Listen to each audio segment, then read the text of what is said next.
did notice was I went through this phase that I see happen a lot. Tell me if you had it. And I will I will confess to it. It's like, I felt like, oh, this is the real thing. And all of those other poor benighted souls are working on themselves. Oh my God. And doing psychological work and all of that nonsense. It just drops away because you just suddenly realize it's just this.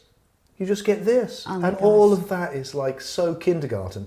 But I've got this. I'm so happy you said that, because that is actually a thread that's very important to me, because I want to kind of move into psychology and also help people understand why this path is so unhealthy, is that it tries to negate the validity, not just of psychology and psychotherapy, but it actually pathologizes the Western notion of what is mental health. So it pathologizes mental health from a psychological level and then presents itself as, let's say, spiritually healthy, and pits that against, let's say, sort of common sense psychological health. Yeah. And there's something obviously very damaging about that.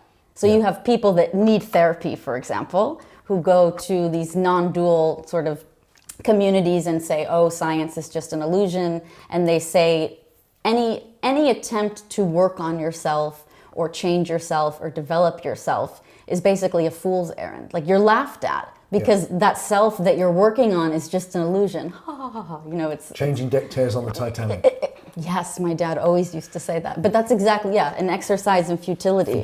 And it was very funny too, right? So we could laugh at those people. But then what are they doing? They're essentially just giving you, the 5 steps to this instant enlightenment. Yeah. And it's still the ego trying to better its own experience by getting rid of itself. Exactly. But it's a very problematic. Yeah. So one of the things I see with having run events with people, going deep into all this stuff for whatever it is now, 20 something years, I really get it now. I've had to learn it, but I really, is that we are so unique. And for one person, it really is, look, loosen up around yourself. Yeah.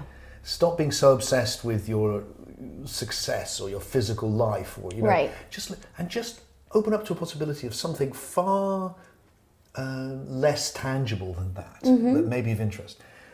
But sitting next to them can be somebody that you want to go, you're in danger of drifting off, and possibly even drifting off into the oneness. You just root yourself in your body. Exactly. And feel your individuality and build a strong foundation before you go there, because you could enter states you don't want to enter if you do that. That's very true. It's very much about sort of, let's say, swallowing a stick of dynamite, so the whole structure just falls apart. But I think there's this quote that's amazing that said, some neo-Advaitins appear like a demolition crew coming and toppling down all the beautiful buildings in the neighborhood and then standing triumphantly saying, aha!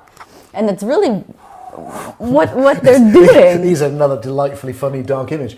Yeah. But it is. It's just about destruction. Carl Jung, who came up in our conversation, I think, but he's always Uncle Carl. He's always floating about. He's a lovely man. I like him. He had this thing where I forget where he said it, but he talked about sometimes certain forms of mental illness that he was dealing with as failed initiations. Yeah.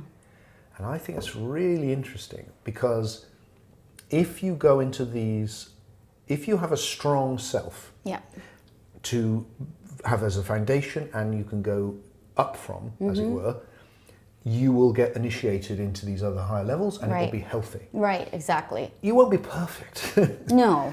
But you'll be healthy. And if you haven't, then you can be in trouble. That's exactly right. Because it can't support it, and then it's a failed initiation. And that's where I get very angry, I think, with these sort of, instant enlightenment teachers, is they're giving a blanket prescription, and they're saying that, ego death or dissolution of the self is the prescription for everyone at every age, at every stage in their life, with no sort of background or differentiation into, who these people are or where they're at in their life stage. And it can either be a completely, psychologically ruining experience, or it can enhance it, as we're talking about. But it's it's very shifty, and one has to be very, very careful. And on lots of levels, really. I mean, I guess maybe it's no more different than whatever you pay attention to flourishes and what you don't pay attention to doesn't. But I mean, I think back on my life, when people go, "What's your story?" and I go, "Oh, well, I had an awakening when I was 12, and off I went on this journey." And, "Oh, really? It starts so young for you. You're so lucky."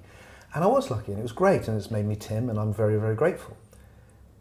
But it meant I didn't come into the world at all. Like mentors for me, like Ram Dass, he was a professor at Harvard. That's right. That's right. So he went on as a professor at Harvard. I was a young guy. So I never had that, I engaged with the world much later when I had a family and became a professional writer and found a way into the world, and I'm the most in I've ever been, and I'm glad. But it all was an illusion and of no value. You were never born, and you never died. One of the big things that comes with that is that sense of that, if I was a real A-lister seeker, I'd be a monk. Right. So I was constantly vacillating between being a monk and not, Yeah. because that was the true thing. That was the only thing that really mattered. Right. It was my ego trips that took me into everything else. Exactly. I think you also mentioned, one of our friends in the retreat was talking about how, but the ego can be such a bastard, and it's true. But you were making that differentiation between that and sort of egotism. I think the point that I was trying to make was, I guess, that whole sort of not throwing the baby out with the bathwater, right? Is that, okay, there's something that maybe it's broken. Do you just throw it out, or do you fix it, or do you try to repair it or heal it? Yeah. Exactly. But then the story is, well, you can't fix something that never existed in the first place.